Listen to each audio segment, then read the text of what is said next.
ಓಂ ನಮೋ ವಾಲ್ಮೀಕಿಯೇ. ನಮಸ್ಕಾರ ಬಂಧುಗಳೇ. ನಾನು ನಿವೃತ್ತ ಪ್ರಾಧ್ಯಾಪಕ ಡಾಕ್ಟರ್ ಅರ್ಜುನ್ ಪಂಗಣ್ಣವರ್. ಹೇ ಸೀತಾರಾಮ್ ವಾಹಿನಿಯ ವಾಲ್ಮೀಕಿ ರಾಮಾಯಣ ಅಂದು ಇಂದು ಚಿಂತನ ಕಾರ್ಯಕ್ರಮದ 428ನೇ ಸಂಚಿಕೆಗೆ ತಮ್ಮೆಲ್ಲರಿಗೂ ಸ್ವಾಗತ. ಹಿಂದಿನ ಸಂಚಿಕೆಯಲ್ಲಿ ಸುಗ್ರೀವನಿಗೆ ತಾನು ಮಾಡಿದ್ದು ತಪ್ಪಂತ ಮನವರಿಕೆ ಆಗ್ತಿದೆ. ಸಹೋದರನ ಹತ್ಯೆ ಮಹಾಪಾಪ ಅಂತ ಪ್ರಾಯಶ್ಚಿತ್ ಮಾಡ್ಕೊಳ್ತಾನೆ. ರಾಮನಲ್ಲಿ ಕೇಳ್ಕೊಳ್ತಾನೆ, ನಾನು ಅಣ್ಣನ ಹೆಂಡತಿನ ನೋಡಿದೆ, ಅಣ್ಣನ ಮಗನ ನೋಡಿದೆ, ಎಲ್ಲರೂ ದುಃಖದಾಗಿದ್ದಾರೆ, ವಾನರೆಲ್ಲ ದುಃಖದಾಗಿದ್ದಾರೆ, ಅವನ ಸ್ನೇಹಿತರೆಲ್ಲ ದುಃಖದಲ್ಲಿದ್ದಾರೆ, ನನಗೂ ದುಃಖ ತಡಿಲಿಕ್ಕೆ ಆಗ್ತಾ ಇಲ್ಲ ರಾಮ.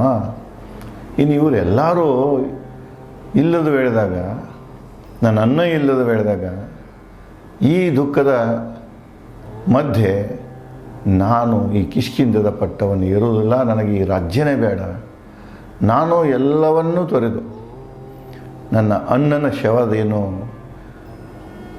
ಅಂತ್ಯ ಸಂಸ್ಕಾರ ಆಗ್ತಿದೆ, ಚಿತೆಗೇನು ಸ್ಪರ್ಶ ಚಿತೆ ಮೇಲೆ ಹಾಕ್ತಾರೆ, ಅದೇ ಚಿತೆಯಲ್ಲಿ ನಾನು ಕೂಡ ನನ್ನ ಪ್ರಾಣ ತ್ಯಾಗ ಮಾಡಬೇಕಂಥೇಳಿ ಮನಸ್ಸಾಗ್ತಾ ಇದೆ ಅಂಥೇಳಿ ರಾಮನಿಗೆ ಹೇಳ್ತಾನೆ. ಸುಗ್ರೀವನ ಈ ಮಾತುಗಳನ್ನು ಕೇಳಿ ಒಂದು ಕ್ಷಣ ರಾಮನು ಕೂಡ ವಿಚಲಿತಗೊಳ್ತಾನೆ. ಇದೇ ಸಂದರ್ಭದಲ್ಲಿ ತಾರಾಳು ರಾಮನನ್ನು ಕಂಡು ರಭಸದಲ್ಲಿ ಒಂದು ಕಡೆ ಸಿಟ್ಟಿತ್ತು ಮನಸ್ಸಿನಾಗ, ಇನ್ನೊಂದು ಕಡೆ ದುಃಖ ಇತ್ತು. ಎರಡನ್ನೂ ತುಂಬಿಕೊಂಡು, ಅಂದ್ರೆ ಅವಳ ಒಂದು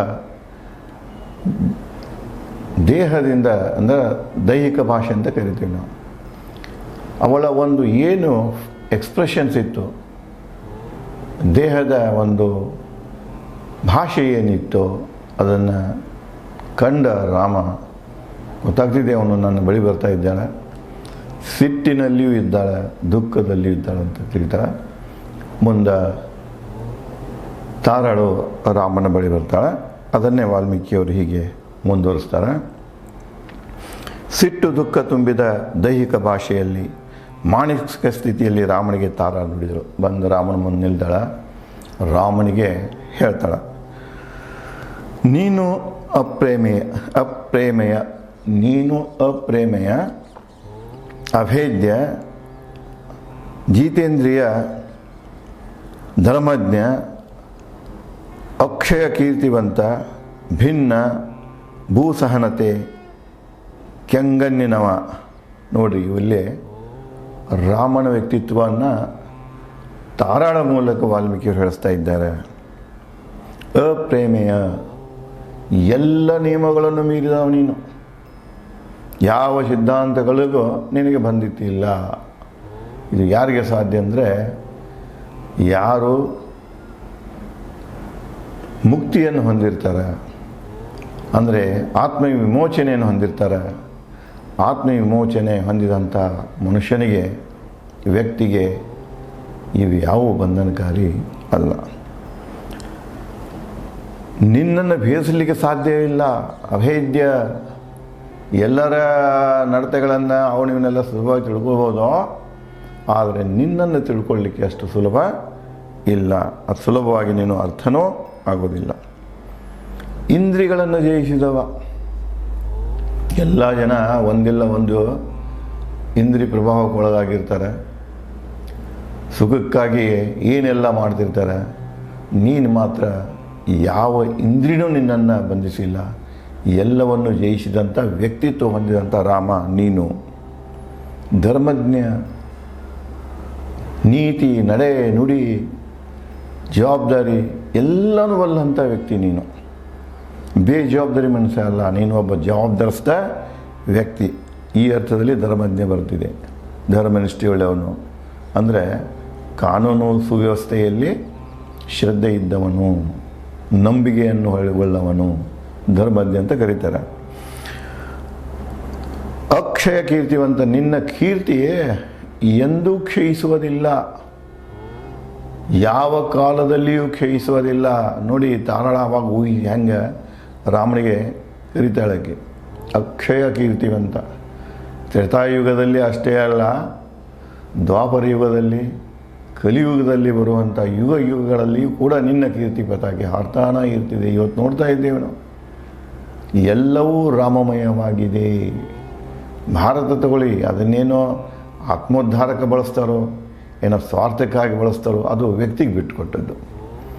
ಯಾರೋ ರಾಮನನ್ನು ಆತ್ಮೋದ್ಧಾರಕ, ಒಂದು ಆತ್ಮದ ಉದ್ಧಾರ ಸಲುವಾಗಿ ಬಳಸ್ಕೊಳ್ತಾರೆ, ಜ್ಞಾನ ಸಲುವಾಗಿ ಬಳಸ್ಕೊಳ್ತಾರೆ. ಇಲ್ಲಿ ಮನಸ್ಸಿನಿಂದ ವಿಮೋಚನೆಯನ್ನು ಹೊಂದ್ತಾರೆ, ಆತ್ಮಜ್ಞಾನವನ್ನು ಬಿಡ್ತಾರೆ, ಅವರು ಉದ್ಧಾರ ಆಗ್ತಾರೆ. ಒಂದು ಯಾರು ರಾಮನ ಜಪ ಮಾಡ್ತಾ, ಈ ಒಂದು ಗಾದೆ ಮಾತಿದೆ ನೋಡ್ರಿ, 100 ಇಲಿಗಳನ್ನು ತಿಂದು ಬೆಕ್ಕು ಕಾಶಿ ಸ್ನಾನಕ್ಕೆ ಹೋಗಿತ್ತಂತೆ, ಅಥವಾ ಕಾಶಿಯಲ್ಲಿ ಹೋಗಿ ಗಂಗಾ ನದಿಯಲ್ಲಿ ಸ್ನಾನ ಮಾಡಿದ ಹಾಗೆ ಅಂತ ಹೇಳ್ತಾರೆ. ಸುಮ್ಮನೆ ನ್ಯಾಲ್ಗಿ ಮ್ಯಾಗ ಇನ್ನೊಂದು ಬರ್ತಿದೆ, ಹಿಂದಿಯಲ್ಲಿ ಹೇಳ್ತಾರೆ, ಮುँह में राम बगल में चूरी मुँह में राम, ಬಾಯಾಗ ರಾಮನ ನಾಮ ಪಠನ ಮಂತ್ರ, ಬಗಲಾಗ ಈ ಚೂರಿ ಕುಡುಗೋಲ ಕೊಡ್ಲಿ ಹಿಡ್ಕೊಂಡು ನಡೆದ್ರೆ ಒಂದು ಕಡೆ ರಾಮನ ಜಪ ಮಾಡೋದು, ಇನ್ನೊಂದು ಕಡೆ ಕೊಲೆಗಡಕತನ ಮಾಡೋದು. ಈ ಜನರು ಇದ್ದಾರೆ. ಈ ಜನ ತಮ್ಮ ಲಾಭಕ್ಕಾಗಿ, ತಮಗೆ ಗೊತ್ತಿದೆ ಈ ದೇಶದ ರಾಜಕೀಯ ಇತಿಹಾಸದಲ್ಲಿ ನೀವು ನೋಡಿದಾಗ ರಾಜಕೀಯ ಬದಲಾವಣೆ ಇತ್ತೀಚೆಗೆ ಆದದ್ದು ಅದು ಶ್ರೀರಾಮನ ಹೆಸರಿನ ಮೇಲೆ. ಶ್ರೀರಾಮನ ಹೆಸರು ತಗೊಂಡು ಬದಲಾವಣೆ ಬಯಸ್ತಾರೆ, ಆದರೆ ಶ್ರೀರಾಮನ ತತ್ವ ಇವರು ಯಾರಿಗೂ ಬೇಕಾಗಿಲ್ಲ. ಅದನ್ನು ಪದೇ ಪದೇ ತಮಗೆ ಹೇಳ್ತೇನೆ. ಶ್ರೀರಾಮನ ರಾಜ್ಯದಲ್ಲಿ ಪ್ರಜೆಗಳ ಮೇಲೆ ಒಂದೇ ತೆರಿಗೆಯನ್ನು ಹಾಕ್ತಿದ್ರು. ಇವತ್ತು ಶ್ರೀರಾಮನ ಹೆಸರು ತಗೊಂಡು ಆಳುವವರು ನಮ್ಮ ಮೇಲೆ 108 ತೆರಿಗೆಗಳನ್ನು ಹಾಕಿದ್ದಾರೆ. ಪ್ರಜೆಗಳಿಗೂ ಅರಿವಿಲ್ಲ, ಹಾಕೋರಿಗೂ ಅರಿವಿಲ್ಲ. ಇಷ್ಟು ವ್ಯತ್ಯಾಸ ಇದೆ. ರಾಮನ ನಾಮವನ್ನು ಕೆಲ ಜನ ಆತ್ಮೋದ್ಧಾರಕ್ಕಾಗಿ ಬಳಸ್ತಾರೆ, ಇನ್ನು ಕೆಲವೊಂದು ಜನ ರಾಜಕೀಯ ಲಾಭಕ್ಕಾಗಿ ಬಳಸ್ತಾರೆ. ಅಲ್ಲೇ ಹೇಳ್ತಾಳೆ, ನೀನು ನಿನ್ನ ಕೀರ್ತಿ ಯಾವ ಕಾಲದಲ್ಲಿಯೂ ಯಾವ ಯುಗದಲ್ಲಿಯೂ ಕ್ಷೀಣಿಸುವುದಿಲ್ಲ. ನೀನು ಲೋಕಕ್ಕಿಂತ ಭಿನ್ನನಿದ್ದೀಯ. ಭೂಮಿಯಾಗ ಎಷ್ಟು ಜನ, ಎಷ್ಟು ಪ್ರಾಣಿಗಳ ಹುಟ್ಟ್ಯಾವ, ಕೀಟಗಳು ಹುಟ್ಟ್ಯಾವ, ಸರಿಸರ್ಪಗಳು ಹುಟ್ಟ್ಯಾವ, ಎಷ್ಟು ಮಾನವ ಪ್ರಭೇದಗಳಿವೆ. ಆ ಎಲ್ಲ ಜೀವರಾಶಿಗೆ ಹೋಲಿಸಿ ನೋಡಿದಾಗ ನೀನು ಅವುಗಳಿಂದ ಭಿನ್ನವಾಗಿದೆಯಾ. ಭೂ ಸಹನತೆ, ನಿನ್ನಲ್ಲಿ ಭೂಮಿಯ ಸಹನತೆ ಇದೆ, ಭೂಮಾತೆಯ ಗುಣಗಳಿವೆ. ಭೂಮಿಯಲ್ಲಿ ನಾವು ಭೂಮಿಯ ಅಂಶ, ಗಾಂಧಿಯವರು ಪದೇ ಪದೇ ಅದೇ ಹೇಳ್ತಿದ್ರು. ಮನುಷ್ಯ ಏನದನ ಪ್ರಕೃತಿಯ ಭೂತಾಯಿಯ ಮಗು. ಭೂಮಿಯಲ್ಲಿ ಏನಿದೆ ಗುಣಗಳು, ಆ ಗುಣಗಳೆಲ್ಲ ಪ್ರತಿಯೊಂದು ಜೀವರಾಶಿಯಲ್ಲಿದೆ, ಮನುಷ್ಯನನ್ನು ಒಳಗೊಂಡು. ಕೋಪ ಇದೆ, ತಾಪ ಇದೆ, ಅಗ್ನಿ ಇದೆ, ಅಲ್ಲಿ ಏನೇನು ಗುಣಗಳದಾವ ಭೂಮಿಯಾಗ ಅವೆಲ್ಲನೂ. ಅದಕ್ಕೆ ಹೇಳ್ತಾಳಕ್ಕೆ, ನಿನ್ನಲ್ಲಿ ಭೂಮಿಯ ಸಹನತೆ, ಭೂಮಿದು ಕೋಪನೂ ಅಷ್ಟೇ ವಿನಾಶಕಾರಿ ಇರ್ತದೆ, ಸಹನತೆಯು ಅಷ್ಟೇ ಶಾಂತಪ್ರಿಯವಾಗಿರ್ತದೆ. ನಿನ್ನಲ್ಲಿ ಭೂಮಿಯಲ್ಲಿರುವಂತಹ ಎಲ್ಲವನ್ನೂ ಸಹಿಸ್ಕೊಂಡು ಹೋಗ್ತದೆ ಭೂಮಿ. ಈಗ ನಾವು ಮಾಡ್ತಾ ಇದ್ದೇವೆ ನೋಡ್ರಿ, ನಿರಂತರವಾಗಿ ನಿಸರ್ಗದ ಮೇಲೆ ಭೂಮಿಯಲ್ಲಿ ಅತ್ಯಾಚಾರ ಮಾಡ್ತಾ ಇದ್ದೇವೆ, ನದಿಗಳನ್ನು ಹಾಳು ಮಾಡ್ತಾ ಇದ್ದೇವೆ, ಬೆಟ್ಟಗಳನ್ನು ಹಾಳು ಮಾಡ್ತಾ ಇದ್ದೇವೆ, ಅರಣ್ಯಗಳನ್ನು ಹಾಳು ಮಾಡ್ತಾ ಇದ್ದೇವೆ, ಮತ್ತು ಇಡೀ ಪರಿಸರವನ್ನೇ ನಾಶ ಮಾಡುವಂಥ ವಿನಾಶಕ ಯುದ್ಧ ಅಸ್ತ್ರಗಳನ್ನು, ಮಿಸೈಲ್ಸ್ಗಳನ್ನು ನಾವು ಉಪಯೋಗ ಮಾಡ್ತಾ ಇದ್ದೇವೆ. ಎಲ್ಲ ಏನಂದರೆ ನಿರಂತರವಾಗಿ ಪ್ರಕೃತಿಯ ಮೇಲೆ, ಭೂತಾಯಿಯ ಮೇಲೆ ನಡೆಯುವಂಥ ನಿರಂತರ ಅತ್ಯಾಚಾರ. ಮನುಷ್ಯನ ಈ ಅತ್ಯಾಚಾರವನ್ನು ಭೂಮಿ ಒಂದು ಮಟ್ಟದವರೆಗೆ ಸಹಿಸಿಕೊಂಡು ಹೋಗ್ತಿದೆ.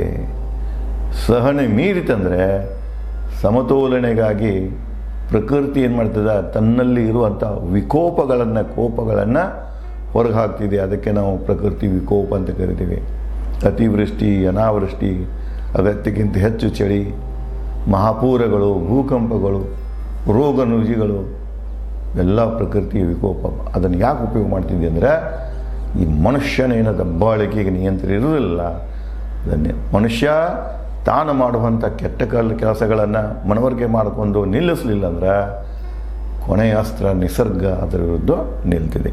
ಅದನ್ನೇ ಹೇಳ್ತಾಳೆ, ನೀನು ಭೂಮಿಗೆ ಏನೊಂದು ಸಮಾಧಾನದ ಸಹನೆಯ ತಾಳ್ಮೆಯ ಶಕ್ತಿ ಇದೆ, ಆ ತಾಳ್ಮೆಯ ಶಕ್ತಿ ನಿನ್ನಲ್ಲಿ ಇದೆ. ಕೆಂಗಣ್ಣಿನವ, ಯಾವಾಗಲೂ ನಿನ್ನ ಕಣ್ಣುಗಳು ಕೆಂಪಿರ್ತಾವೆ. ಯಾವಾಗಲೂ ನಿನ್ನ ಕಣ್ಣುಗಳು ಕೆಂಪಿರ್ತಾವಂದ್ರೆ ವೈರಿಗಳ ಸಂಹಾರದ ಹಿಂದೇಟು ಹಾಕುವಂಥ ಮನುಷ್ಯ ಅಲ್ಲ. ಯಾವಾಗಲೂ ನಿನ್ನಲ್ಲಿ ಒಂದು ಪ್ರಜ್ಞೆ ಇದೆ. ಯಾವುದಾದರೂ ನಿನ್ನ ಮುಂದೆ ಅಧರ್ಮ ಕಂಡು ಬಂತಂದ್ರೆ ಅದನ್ನು ತಕ್ಷಣ ನೀನು ಹೊಡೆದು ಉಳಿಸುವಂಥ ಕೋಪದ ಅಲೆ ನಿನ್ನ ಕಣ್ಣುಗಳಲ್ಲಿ ಇವೆ. ಧನುಷ್ಯ ಬಾಣ ಧರಿಸಲು ಯೋಗ್ಯ ಮೈಕಟ್ಟಿನವ. ನಿನ್ನ ಮೈಕಟ್ಟು ಹೀಗಿದೆಯಲ್ಲ ಅಜಾನುಭಾವು, ಈ ದೊಡ್ಡ ಧನುಷ್ಯವನ್ನು ಬಾಣಗಳನ್ನು ಧರಿಸುವ ಯೋಗ್ಯತೆ ನಿನ್ನ ಶರೀರಕ್ಕಿದೆ. ಯುದ್ಧದ ಅಸ್ತ್ರಗಳನ್ನು ಬಳಸಬೇಕಾದ್ರೆ ಆ ಅಸ್ತ್ರಗಳನ್ನು ಬಳಸುವ ಯೋಗ್ಯನಿರಬೇಕು. ಒಂದು ಉದಾಹರಣೆ ಹೇಳ್ತೀನಿ ನಿಮಗೆ.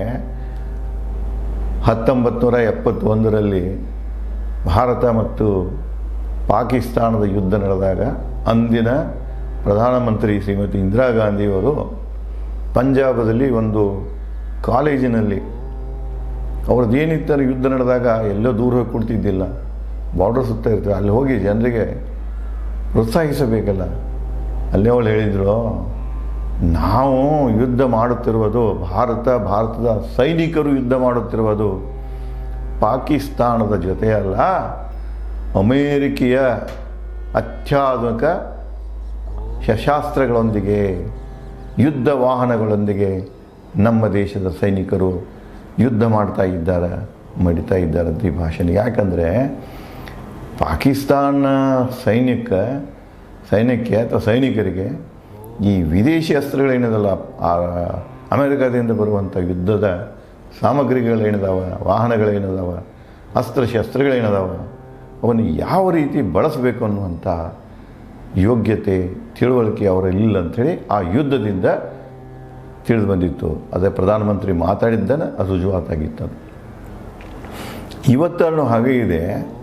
ಮೊನ್ನೆ ಸಿಂಧೂರ್ ಆಪರೇಷನ್ ಈಗ ಏನೋ 2025ರಾಗ ಏನು ಯುದ್ಧ ಆಯಿತು ಪಾಕಿಸ್ತಾನ ಮತ್ತು ಇಂಡಿಯಾದ ನಡುವೆ, ಅಲ್ಲಿ ಚೈನಾ ಮತ್ತು ಅಮೆರಿಕದ ಅಗದಿ ಸಫಿಸ್ಟಿಕೇಟೆಡ್ ವೆಪನ್ಸ್ ಇದ್ದು, ಅತ್ಯಾಧುನಿಕ ಅಸ್ತ್ರಗಳು ಎಲ್ಲ ಇದ್ದು, ಮಿಸೈಲ್ಸ್. ಭಾರತ ಅದನ್ನು ನೋಡದಿದ್ದಂತೆ ಮೊಟಕುಗೊಳಿಸ್ತವೆ. ಅವರಿಗೆ ತಮ್ಮನ್ನು ಅಂದರೆ ಭಾರತದ ಒಂದು ಅಂದರೆ ಅಂಥ ಅಸ್ತ್ರಗಳನ್ನು ಒಳ್ಳೆಯ ಬುದ್ಧಿವಂತಿಕೆಯಿಂದ ಉಪಯೋಗ ಮಾಡಿರ್ತಾರೆ. ಅದಕ್ಕೆ ಅವ್ರಿಗೆ ಇನ್ನಾದ್ರೆ ಮತ್ತು ಸ್ಟೇಜಸ್ ಹೆಚ್ಚಾದ್ರೆ ಇದು ವಿನಾಶದತ್ತ ಒಯ್ತಿದ್ದಪ್ಪ ಅಂದ್ಕೊಂಡು ಯುದ್ಧವನ್ನು ನಿಲ್ಲಿಸಲಾಯಿತು. ಅದಕ್ಕಿಲ್ಲಿ ಅವಳು ಹೇಳ್ತಾಳೆ, ನಿನ್ನ ಮೈಕಟ್ಟು ಹೇಗಿದೆಯಪ್ಪ ಅಂದ್ರೆ ಈ ಧನುಷ್ಯವನ್ನು, ಬಾಣಗಳನ್ನು, ಮಾರಕಾಸ್ತ್ರಗಳನ್ನು ಧರಿಸಲಿಕ್ಕೆ ಯೋಗ್ಯವಾದಂಥ ಮೈಕಟ್ಟನ್ನು ಹೊಂದಿದೀಯಾ ಅಂಥೇಳಿ ರಾಮನ ಮೈಕಟ್ಟು ಬಗ್ಗೆ ಹೇಳ್ತಾಳೆ. ಅದನ್ನೇ ಇದೇ ರೀತಿ ತಾರಾಳು ರಾಮನ ವ್ಯಕ್ತಿತ್ವ ಮತ್ತು ಗುಣಗಳ ಬಗ್ಗೆ ಮತ್ತೇನು ಹೇಳ್ತಾಳೆ, ಮತ್ತೇನು ವಿಚಾರ ಚಿಂತನೆಗಳು ಹೊರಬರ್ತಾವೆ ಅನ್ನೋದನ್ನು ನಾನು ತಮಗೆ ಮುಂದಿನ ಸಂಚಿಕೆಯಲ್ಲಿ ಹಂಚಿಕೊಳ್ಳುತ್ತೇನೆ. ಧನ್ಯವಾದಗಳು.